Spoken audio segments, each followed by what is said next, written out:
इतिहास में एक जहाज था जिसे लोग कहते थे कि वो कभी डूब ही नहीं सकता। सोचिए, ये सिर्फ एक जहाज नहीं था, बल्कि इंसानी तरक्की पर एक अटूट विश्वास का सबसे बड़ा सबूत था। आज हम उसी आरएमएस टाइटैनिक की कहानी जानेंगे और समझेंगे कि कैसे वो विश्वास एक ही रात में चकनाचूर हो गया। डूबने वाला जहाज ये सिर्फ एक नाम नहीं था, ये एक वादा था, एक ऐसा दावा जिसने टाइटैनिक को पूरी दुनिया की नज़रों में एक अजूबा बना दिया था। लेकिन पता है, यही दावा आगे आने वाली भयानक त्रासदी को और भी ज्यादा दर्दनाक बनाने वाला था। तो चलिए चलते हैं साल 1912 में। दुनिया का सबसे आलीशान और सबसे बड़ा जहाज टाइटैनिक इंग्लैंड से अमेरिका के लिए अपनी पहली, जी हां, पहली ही यात्रा पर निकल रहा था। यह सिर्फ एक जहाज नहीं था, ये एक नए जमाने का, एक नए युग का प्रतीक था। और इस ऐतिहासिक सफर का हिस्सा बनने के लिए 2200 से भी ज्यादा लोग उस पर सवार थे। इनमें कौन नहीं था? बड़े बड़े अमीर बिजनेसमैन से लेकर एक बेहतर जिंदगी की उम्मीद में निकले आम परिवार तक, हर कोई एक सपना लेकर इस जहाज पर चढ़ा था। लेकिन कुछ ही दिनों में यह सपनों का सफर एक भयानक मोड़ लेने वाला था। 14 अप्रैल 1912 की वो सर्द रात, टाइटैनिक बहुत तेज रफ्तार से बर्फीले नॉर्थ अटलांटिक समंदर को चीरता हुआ आगे बढ़ रहा था, और किसी को अंदाजा भी नहीं था कि खतरा कितना करीब है। उस रात जहाज को कई बार चेतावनियां मिली कि आगे का रास्ता बर्फीले पहाड़ों यानी आइसबर्ग से भरा है।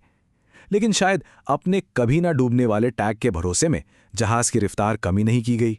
खतरे के सारे सिग्नल थे, पर उन्हें पूरी तरह नजरअंदाज किया जा रहा था। टक्कर से ठीक पहले के वो आखिरी घंटे बहुत तनाव भरे थे। शाम से ही लगातार वार्निंग्स आ रही थीं, फिर भी रात के 11 बजे तक जहाज अपनी पूरी रफ्तार से दौड़ रहा था। और फिर ठीक 11:40 पर घने अंधेरे में से अचानक मौत का वो पहाड़ सामने आ जाता है, एक बहुत बड़ा आइसबर्ग। और बस यहीं पर वो बड़ा सा वादा टूट गया। जहाज को मोड़ने की एक आखिरी हताश कोशिश की गई, लेकिन क्रू को ये समझने में देर नहीं लगी कि अब बहुत देर हो चुकी है। तो सवाल ये है कि ये अडूबने वाला जहाज डूबा कैसे? देखिए, जैसे ही जहाज को तेजी से मोड़ने की कोशिश हुई, उसकी दाईं तरफ की बॉडी आइसबर्ग से रगड़ खा गई। इस एक टक्कर ने जहाज के नीचे बने 5 वाटरटाइट कंपार्टमेंट्स को बुरी तरह फाड़ दिया। बस ये नुकसान इतना बड़ा था कि जहाज का डूबना अब तय हो चुका था। और यहीं से इतिहास की सबसे बड़ी समुद्री त्रासदियों में से एक की शुरुआत होती है। लोगों को धीरे धीरे यह एहसास होने लगा कि वो जिस जहाज को दुनिया का सबसे महफूज किला समझ रहे थे, वो अब उन्हीं की आंखों के सामने ठंडे बर्फीले पानी में समा रहा है। लेकिन सबसे बड़ी और सबसे चौंकाने वाली सच्चाई तो कुछ और ही थी। जब जहाज धीरे धीरे डूब रहा था, तब उस पर मौजूद 2200 से ज्यादा लोगों को बचाने के लिए पूरी लाइफ बोट्स थी ही नहीं। सोचिए, ये एक ऐसी जानलेवा लापरवाही थी जिसकी कीमत सैकड़ों जिंदगियों को चुकानी पड़ी। ये जो आंकड़े हैं ना, ये उस रात की पूरी कहानी खुद बयां कर देते हैं। जहाज पर 2200 से ज्यादा लोग थे, लेकिन जो जिंदा बच पाए उनकी संख्या थी सिर्फ 700 के आसपास। इसका मतलब ये हुआ कि 1500 से ज्यादा लोगों ने उस एक रात में अपनी जान गंवा दी। ये एक ऐसा आंकड़ा है जो आज भी दिल दहला देता है। 15 अप्रैल 1912 की सुबह होते होते टाइटैनिक का डूबना इतिहास की सबसे घातक समुद्री आपदाओं में से एक बन गया।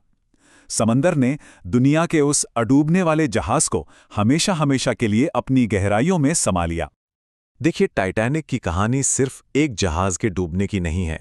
ये इंसानी घमंड और कुदरत की ताकत की भी कहानी है। ये हमें आज भी बहुत कुछ सिखाती है। लेकिन एक सवाल है जो उस रात से लेकर आज तक पूछा जाता है, और वो सवाल आज भी गूंजता है: क्या यह हादसा रोका जा सकता था? इसका जवाब शायद टाइटैनिक की सबसे बड़ी सीख में ही छुपा है कि जब इंसान अपनी बनाई हुई चीजों पर हद से ज्यादा भरोसा करने लगता है, तो कुदरत उसे याद दिलाती है कि असल में कोई भी चीज अडूबने वाली नहीं होती।